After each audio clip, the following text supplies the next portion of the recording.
ദൈവത്തിൻ്റെ ഏറ്റവും പ്രിയമുള്ളവരെ, അവിടുത്തെ സമാധാനം ഞാൻ ആശംസിക്കുന്നു. ഇന്ന് കർത്താവ് നമുക്ക് നൽകുന്ന ദൂത് പ്രഭാഷകൻ 33:17. എന്നാൽ കർത്താവിൻ്റെ അനുഗ്രഹം നിമിത്തം ഞാൻ മുൻപന്തിയിലെത്തി. നിന്റെ ദൈവം നിന്നെ മുൻപന്തിയിൽ എത്തിക്കും. അവിടുന്ന് നിന്നെ വിജയിപ്പിക്കും.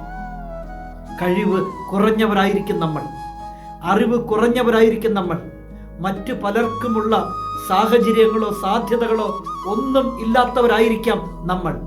എന്നാൽ അതെല്ലാം മാറ്റി നിർത്തിയിട്ട് നിന്റെ ദൈവം നിന്നെ മുൻപന്തിയിൽ എത്തിക്കും. ആ ദൈവത്തോട് ചേർന്ന് നിന്നാൽ മതി. ആ ദൈവത്തിൻ്റെ ഇഷ്ടങ്ങളിൽ ജീവിച്ചാൽ മതി. നിന്റെ ദൈവം നിന്റെ ഒപ്പം ഉണ്ടാകും. അവിടുന്ന് നിന്നെ വിജയിപ്പിക്കും. മറ്റു പലരെക്കാട്ടിലും മുൻപന്തിയിൽ നിന്റെ ദൈവം നിന്നെ നിർത്തും. അത് ദൈവത്തിൻ്റെ ഇഷ്ടമാണ്. ദൈവ മക്കളെക്കുറിച്ചുള്ള ദൈവത്തിൻ്റെ ഇഷ്ടം.